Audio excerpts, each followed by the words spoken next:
This is a spoiler-free review for Exit the Game Adventures on Catan at Home escape room game.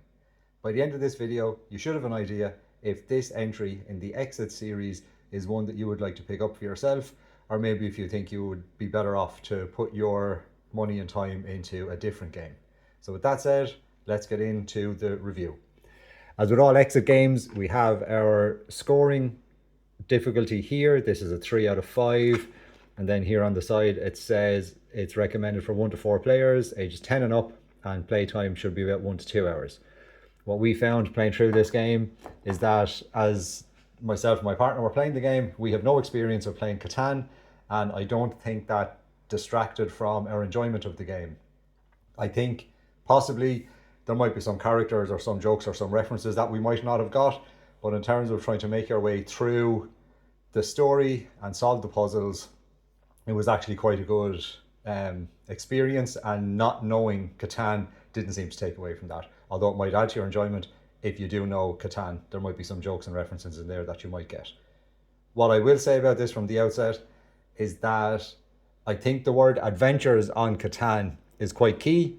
This felt more like an adventure and working your way through a story as opposed to an escape room and being locked somewhere that you're trying to escape from. If you like that feeling of being locked and trying to escape, it doesn't show up as much here. This is about revealing the story, figuring out where the next part of the story is going to go, and working your way towards the conclusion of the story. So just keep that in mind if you're looking for an escape. This one might not be the exact right one for you.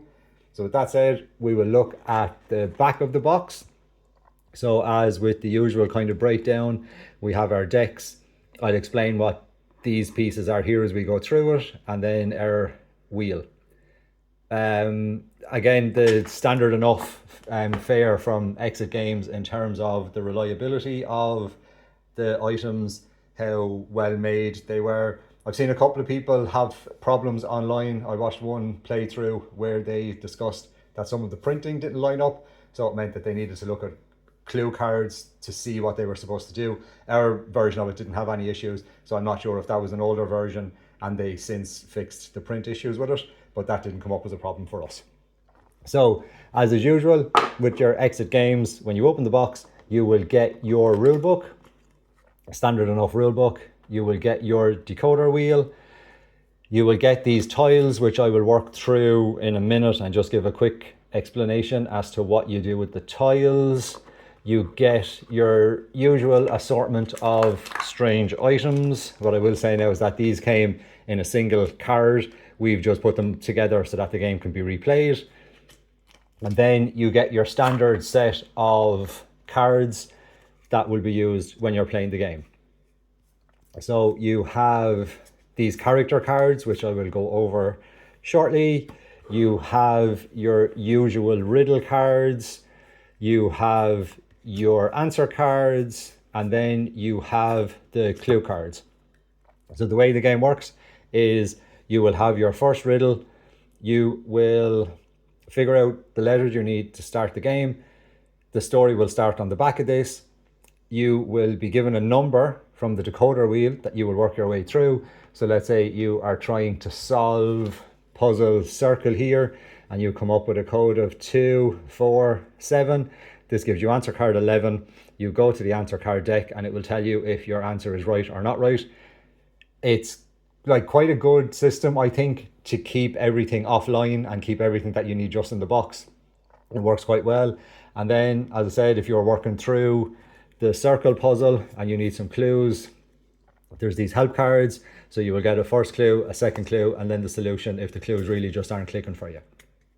So one thing extra or different that happens in this one, and you will need quite a lot of table space, is that in Catan, for anyone who's played the game, there is, you can kind of even see a little bit here, there is these series of hexagonal spaces that make up the board game that you play.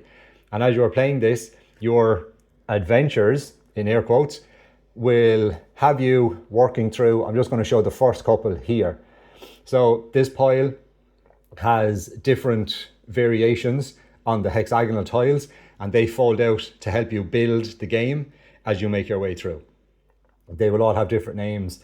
When you solve a riddle, it will tell you which one of these to take, And as it falls out, you will end up building on your table a hexagonal, a series of hexagonal shapes that will look very like the board game that is used in Catan.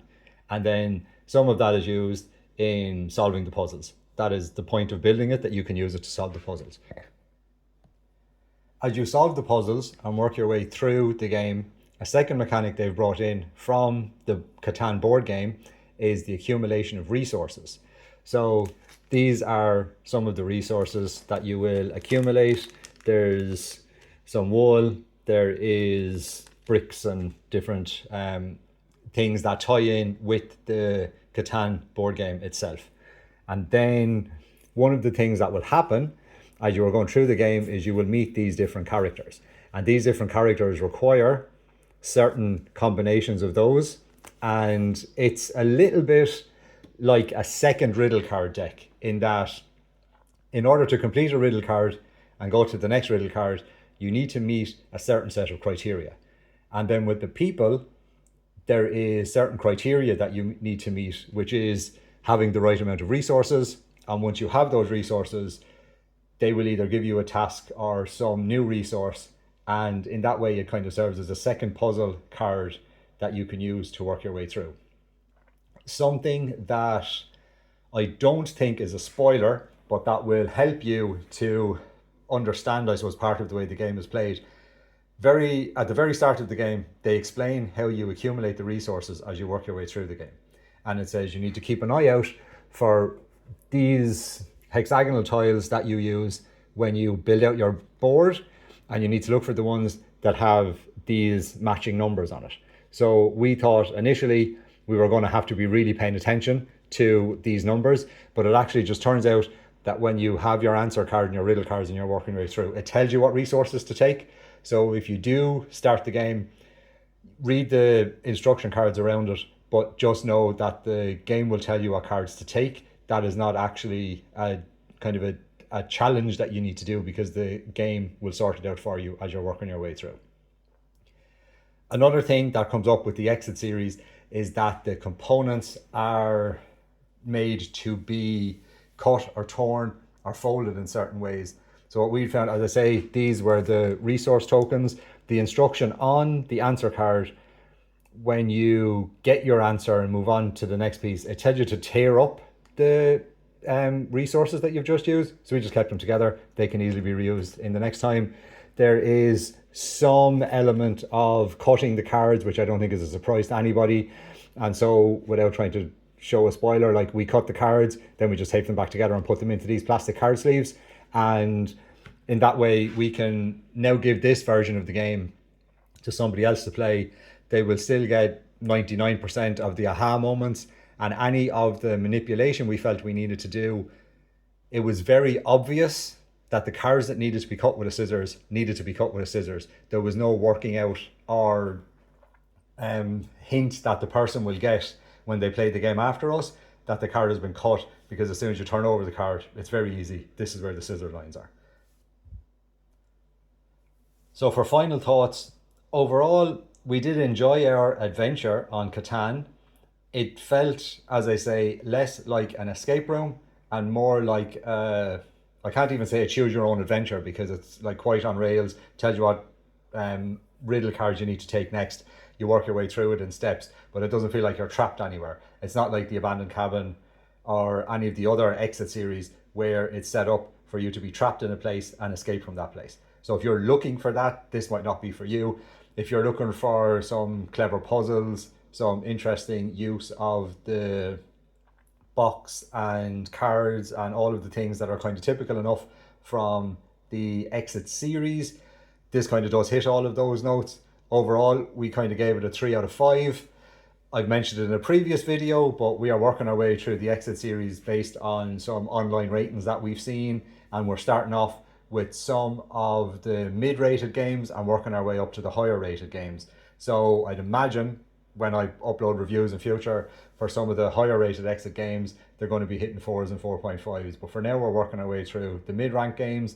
That's why this one ended up at a 3. I would again recommend it as we were able to pick it up for, I think, €15, and for the hour and a half enjoyment we got from it versus the cost of a normal escape room game. I know there are different experiences, but there's definitely enough enjoyment in this for what we paid if you are interested in escape rooms and puzzles and working your way through things like that. So that's the end of the review. If you liked what I did, you can give me a thumbs up, subscribe. If you would maybe like to see a playthrough the next time we go through a couple of exit games, let me know down in the comments. And until the next time, have a good one.